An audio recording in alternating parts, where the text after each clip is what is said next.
Hello there. Welcome to my reaction to the lore of the bosses that serve the Golden Order by Vatividia. Um, I don't really remember what happened with the lore of previous bosses. I just don't remember. So if there's some kind of overlap happening, or maybe some kind of change because of new information he found out, uh, uh I hope some kind of reminder will happen. I probably should rewatch the previous ones. That probably would be fine. Maybe. I don't know. Um, Also, I didn't do a reaction to his previous video because it's one of the Prepare to Cry videos. I didn't watch it yet as well. But if someone wants me to do a reaction to it, I'll do it. Just was waiting for the actual lore of the bosses. And actually, I could have. It's too late now. I'm doing this anyway. Like, comment, subscribe, become a member, and let's begin. Many of Elden Ring's bosses serve Marika's Golden Order in some shape or form, Yeah. whether they're loyal to it or enslaved by it. So let's discuss all of these bosses, starting at a time before Order had even come to the lands between. Oh. To the north are Mountaintops of the Giants, a name that makes it abundantly clear just who dominated this region of the world. Dwarfs. However, it was not always this way. According to the Borealis' mist incantation, the ice dragons were once lords of the mountaintops long ago, until they were defeated by the fire giants and chased from the peak. I mean, fire Perched is upon this peak stronger than stands ice, an technically. enormous forge. Interestingly, the chain rings In of most this RPGs, forge at least. depict dragons, which might be a reference to the dragons that once dwelt here. And while I don't think we can say for sure who built this forge, the art of smithing is said to have originated among the giants, and the craft was even once considered divine. So it seems likely that at the very least, they made good use of this fire. It could be that dragons are depicted there being chained up, because chain is going to the dragon handle, and it's kind of an overview of dragons being defeated by the fire giants when they made this. Maybe even some dragons were enslaved by giants for one purpose or another.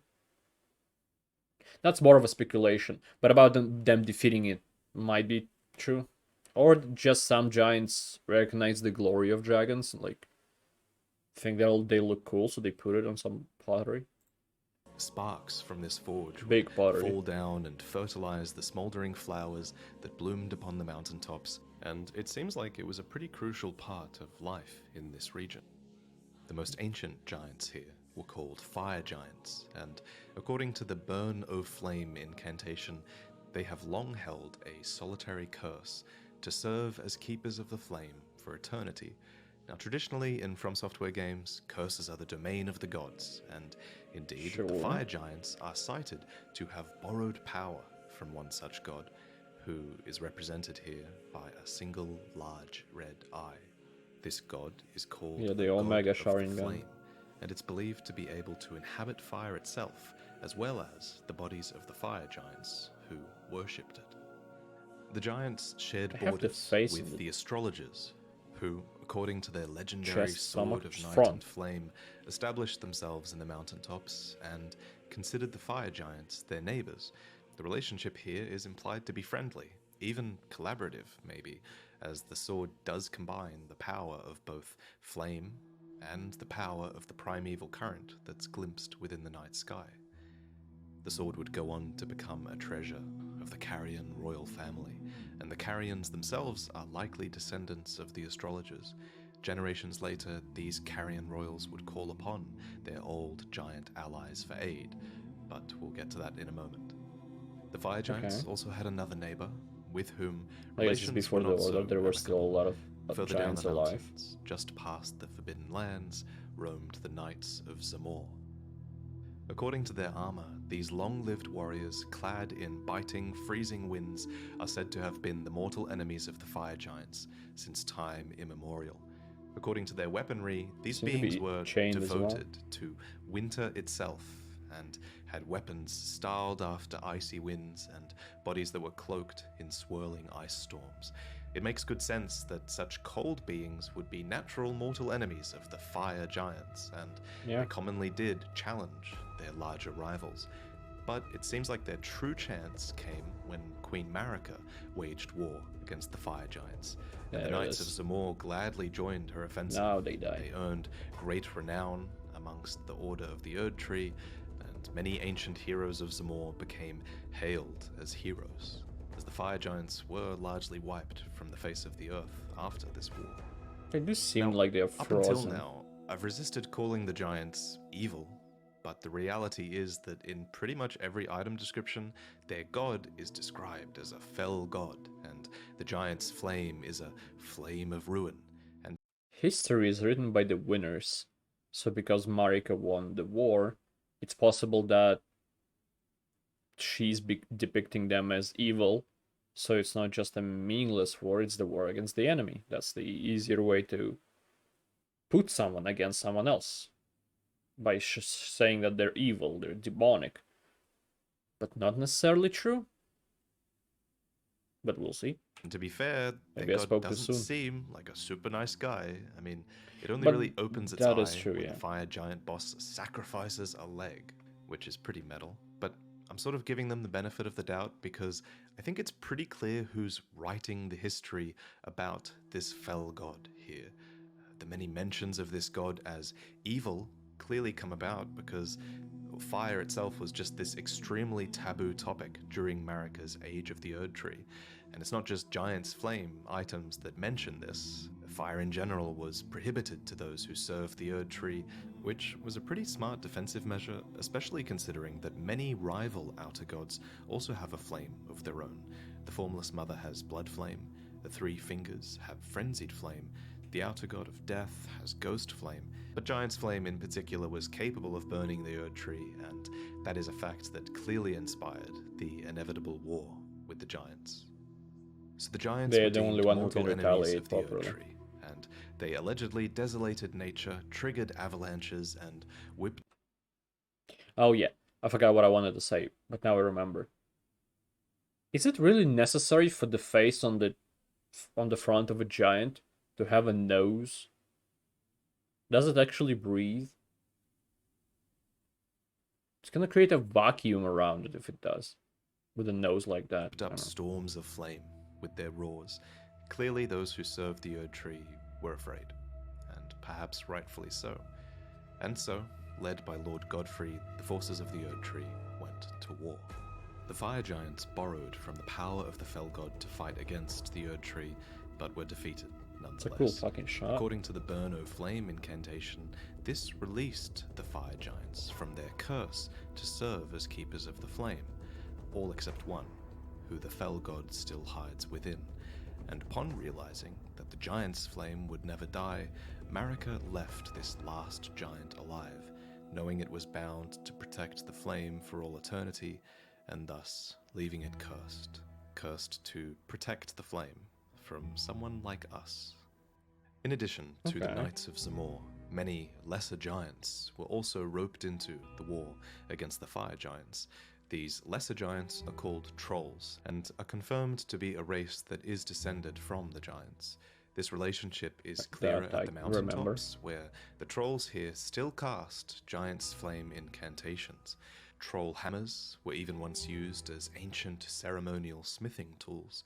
Thus it seems evident that the trolls and the fire giants coexisted for a time, and then fell further and further apart. Because while some trolls are assumedly still fire giants at heart, many now are not.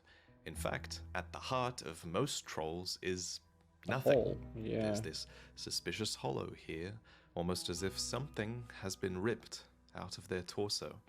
And when you consider what's upon the torso of the last remaining fire giant, the truth becomes pretty clear, right? Every single troll is now missing that giant eye of their outer god. And if you manage to look really closely,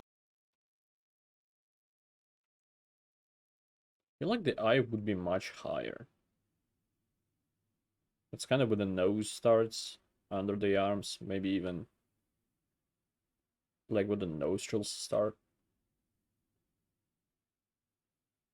And it does look like there's a little face over here.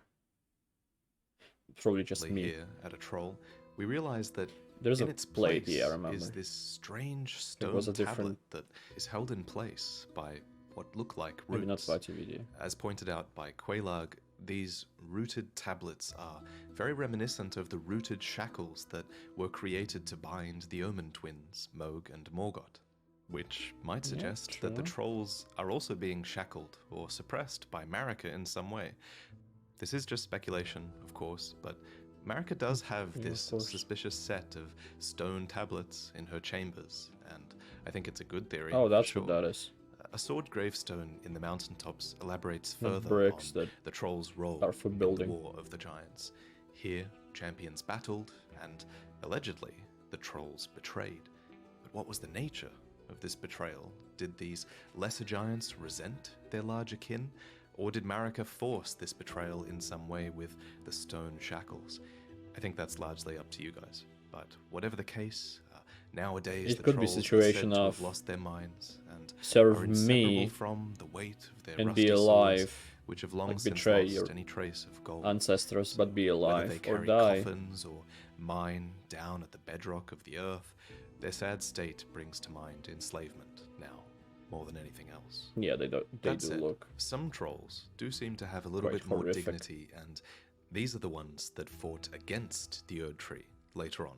These were the enchanted troll knights, deemed comrades of the young Rennala, and they were called into service when the queen invoked an oath that they swore long ago. As mentioned earlier, the trolls go way back to when the fire giants and the astrologers were still neighbors, and back then it seems, for whatever reason, they swore an oath to the astrologers. And later, when the Carians went to war against the Erd Tree, I assume, the trolls were finally called into that service to be treated as true knights of Caria, wielding swords embedded with blue glintstone and summoning enormous glint blades. They fought arm in arm with their long-lost human comrades. Iji is another such example of that relationship, by the way. He became the Carian family's royal blacksmith, and unlike the Stone Digger trolls, he actually uses that weapon for its intended purpose, as a blacksmith's hammer, and now he serves the Lady Rani, who he's known ever since her childhood. Next, I want to talk about the Knights' Cavalry. These recurring bosses wander the dim roads at night, and were once led by the Fell Omen. Now, this description specifically references Margit's title as the Fell Omen, not Morgoth's title as the Omen King, and I think this is important because Margit represents this undercover extension of Morgoth, who scouts further out in the world and takes out champions who approach all the way from Stormvale Castle. Morgoth's big role in the story is that he's a stout defender of the Erd Tree who wouldn't dare betray the Golden Order. He calls all the other demigods willful traitors all, simply for fighting over the great runes of the Elden Ring. Even Radahn, who has a lot of signs of being quite loyal to the Golden Order, is called a traitor, simply because he fights at one stage another character who has a great rune. You can even see Morgoth in one of these opening cutscene cinematics leaping onto what looks like Radahn, and managing to even get an attack off on one of the mightiest of the It might be Radahn, it might be one of the... Don't like Marika... Not Marika's. Malenia's soldiers have things in their helmets. So Radahn's look quite small, I don't know. Demigods. Actually, a channel named Smotown has a really good little video discussing whether this is indeed Was he big because of the rod? I highly recommend you go and check that out. Anyway, my point is, the Knights' Cavalry seem to fulfill a similar role to Margit. According to their armor, they were deliverers of death for great warriors, knights, and champions. Simple as that. No motive is listed, except that they have a reputation for taking out the greatest warriors of the world. And that makes sense that that would be their aim, because only the strongest can acquire 2 great runes and approach the Erd Tree, so it's almost as if strength itself must be stifled so that Morgoth's failing order might be maintained. As for why Margit defends Stormvale, I like to think that he's fighting here because he recognizes that Godric is the weakest of the demigods, who yet remains, so he's bolstering his strength in that sense and trying to maintain this unsteady stalemate. Having a strong defense is essentially the guiding principle of those who serve the Erd Tree, especially as you get closer to the capital. There are numerous examples of this. The soldiers of Leyndell fight their battles defensively. The knights of Leyndell always put their shield before the sword, and Leyndell itself, the city, is built to withstand siege, with layers and layers of defensive measures built in.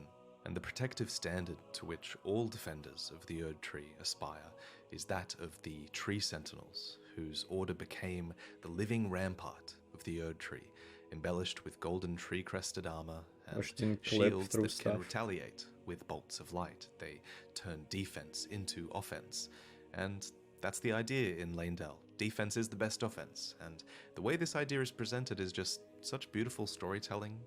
So many characters in other areas of the Lands Between long to return to the blessed land of the Erd Tree, and even for you it's this goal that looms over you the entire game. So the path is designed to repel everyone getting close.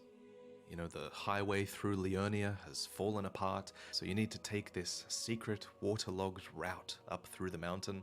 This was my favorite part of the game, by the way, finding this secret path through the mountains and infiltrating the Altus Plateau. And then when you finally get there, there are countless ballista I don't think I would say the same arches that are all positioned facing outwards. And finally, you even find a side entrance to Leyndell, and that is even guarded by a tree sentinel. And it's not just any tree sentinel. This one is actually a draconic tree sentinel, which is kind of different. This variant of sentinels arose strongest after the ancient dragons attacked Leyndell in its history, and we talk more about this event in the video about the demigods. Stronger than just tree sentinels. In the end, the ancient dragons were befriended, and worship of the ancient dragons was deemed acceptable, alongside belief in the Erd Tree. Dragons were conjoined with the Golden Order, so to speak, and the dragon cultists took after them in a physical fashion. Also instrumental to the rise of the Erd Tree were the Crucible Knights. They were eventually scorned for their strength, for their appearance, and for their close resemblance to Chaos, and how that inspired who they originally were. 16 of these knights served Godfrey, the first Elden Lord, and all 16 of them yet remain across the Lands Between. One is imprisoned in an Everjail, 16 you can fight? 2 appear to be dead and are summoned to fight you as spirits. A number of Crucible Knights still patrol Leyndell, some protect great tree roots, though most just stand dejected in lost corners of the earth, and one of them has even found a new blasphemous master.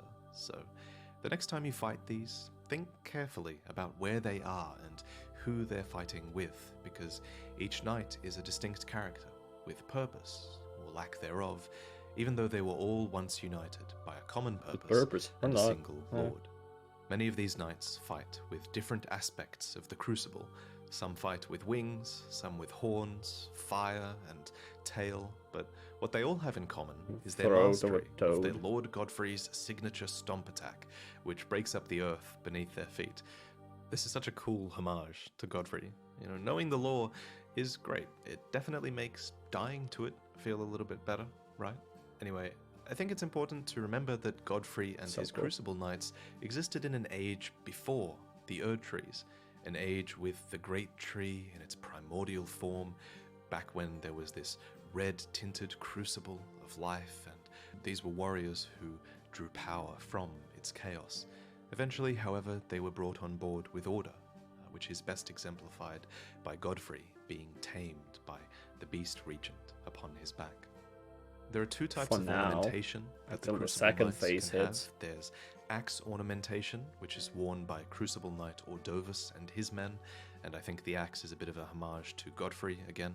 And then there are some knights that have great tree ornamentation, and these are displayed by the knight Soluria and her men, which is of course a reference to the Great Tree itself. And I'd like to quickly talk about the Great Tree. That knight is probably the last one I killed when I was playing. In one of my first videos, I proposed that there was a Great Tree that must have existed before the Erd Tree, and that the Erd Tree might have even replaced this great tree.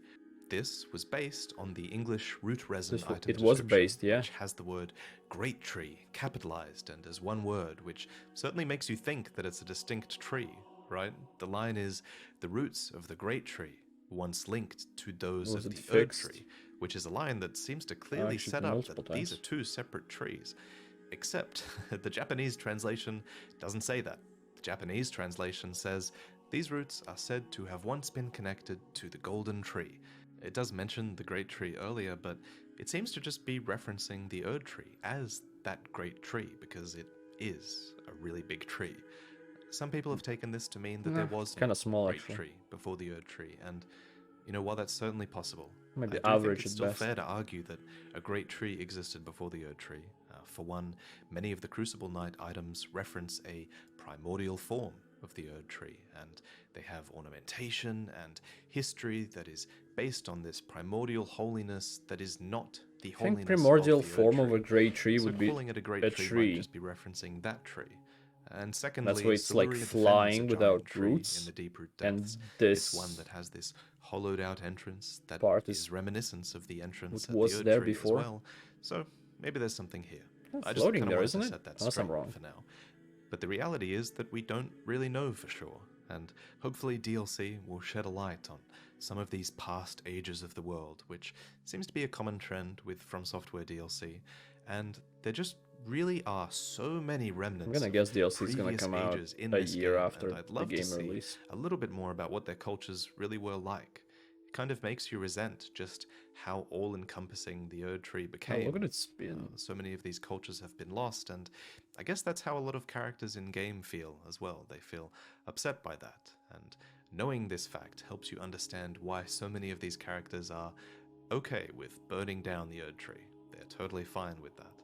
And this brings us to our next boss, because in the act of burning down the Erd tree, you release a slew of ulcerated tree Dark spirits. Souls 3 enemy, you sure? These spirits lie suffering beneath the ash Dark Souls 3 until you cut come along. content, But of course you fight many of these tree spirits across the lands between, even before the end game. There's an ulcerated tree spirit at the husk of this minor Erd tree, there's a bunch in catacomb dungeons by great tree roots, there's even one at the husk of the Halig tree. There's a lot of these. Some might even say there's too many of these bosses. There are kind of too worst many. Boss in Elden Ring. But anyway, understanding their lore might make it a bit more palatable. So, while these creatures fight near the trees, I don't think they're defending them. Rather, I kind of think they're this corrupted byproduct of dead or dying trees. We know that one of the new they're defending their own territory and they just feed on remains. Spirits and allow them to live on. And it's almost like these ulcerated spirits are this horrific failure of that process. One of Miyazaki's favorite themes in these games is the idea that life is not supposed to be eternal, and I think these spirits are a physical manifestation of stagnation and decay. They're this product of an age of an Erd tree that really should have ended a long time ago. Most tree spirits drop golden seeds, which are also found at the base of smaller illusory trees, and they read, when the Elden Ring was shattered, these seeds flew from the Erd tree, scattering across the various lands, as if life itself knew that its end had come. A talisman also goes on to say, the Erd tree was once perfect and eternal, and thus it was believed that Erd tree seeds could not exist. This was back when there was an age of plenty, when blessings literally dripped from the boughs of the Erd tree like sap. And the Erd tree's warm light healed those who bathed in its rays. The Erd tree flourished praise the tree, yet it was only for a fleeting moment. Such is the course of all life. Then the leaves began to fall, and as you know from the introduction and the endings, the fallen leaves tell a story. The story is that the Erd tree is withering. Scattered across the lands between are minor Erd trees, where you go to collect crystal tears. Basins were placed at the feet of minor Erd trees in order to collect these tears, though in some cases these tears are dropped by Erd tree avatars instead. When the Elden Ring was shattered, the avatars emerged, wielding ceremonial staffs that depict the Erd tree in its historic radiance. These creatures are the will of the dying Erd tree, made manifest, I think. Staff keeps them in this shape, and without a staff become the minor Erd trees, ulcerated tree the spirits of the withering Erd tree itself. Some I might avatars have wrong word. placed in The tree Caleb spirits from and before. Mikkela's Halig tree are rotten avatars, and they even have this uniquely designed staff that festers with rot, just as they do. Remember that Halig tree is also an emulation of the Erd tree, so it makes sense that it has its own avatars as well. And they fight on. There's a lot of mushrooms on it. To many of these creatures, any Erd tree, whether it's minor or a copy or doomed, is something worth protecting. So, if you've made it all the way to the end of this video, then chances are you love this kind of long-form content, so an Audible subscription might also be just right for you. Sign up at audible.com/VartyVideo or text VartyVideo to 500 and you'll get a free credit for the first month and then again for every paid month thereafter. But this time, I'd recommend you spend that credit on The Sandman, which might be just one of the most unique audiobooks that you've ever listened to. It has its own cast of voice actors, including the author, Neil Gaiman himself, who narrates, as well as sound effects, I heard it's quite insane. Music. It's an incredible introduction like to the story that a lot of people are talking about right now. Have a listen and see what I mean. The year was 1916. Roderick Burgess conceived a plan. In my power, He would capture death. Did Burgess know what he had got? damn you, you are death. At last, finally, I am free. So, if you'd like access to this or to thousands of other Sounds pretty audiobooks or podcasts, then visit audible.com/VartyVideo or text VartyVideo to 500. Thank you to Audible for sponsoring this I feel video. like Audible is the only one that has something you can text. Like you can text 5 to any number and then make it and then have yourself like a NordVPN or an ExpressVPN or what else do YouTubers shill? Raid Shadow Legends. You can't just text something and get yourself that. It's only Audible. Weirdly enough. Not even Curiosity streams. Stuff like that. Which is the most similar to Audible I can think of. Anyway.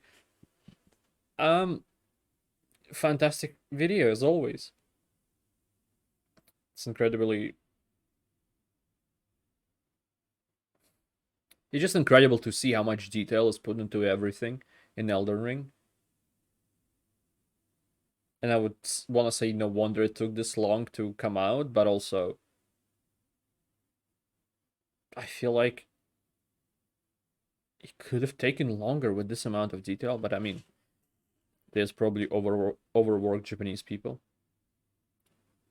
Just you look at stuff, like, there's detail, it's just a thing. The game makes you focus on, like, the flame itself inside, but they did all the ornaments, all the things around it with some kind of purpose.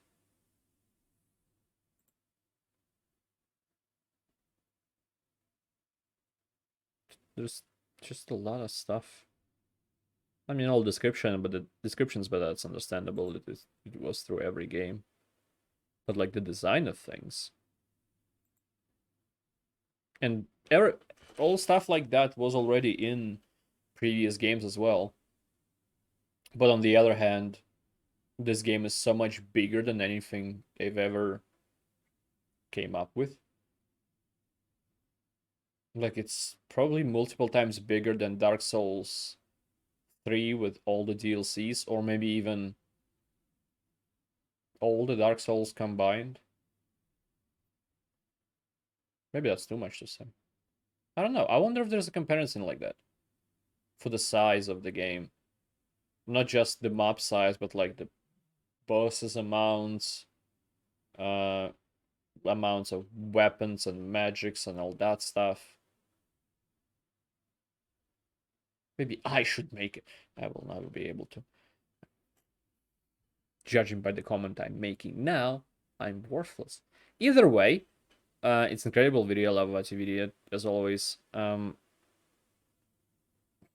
Just talking about how much detail is there and then seeing how much detail is put into perspective by VartyVideo and whoever he's working with, or like finding out, because obviously one person It's a lot to do for one person. But doing all of this, combine it for like an average viewer like myself, it's just incredibly well done. I should stop talking and stop wasting people's time. So, thank you, anybody who watched this. I appreciate it a lot, and I hope to see you next time. Goodbye. Have a great life, because one of us has to.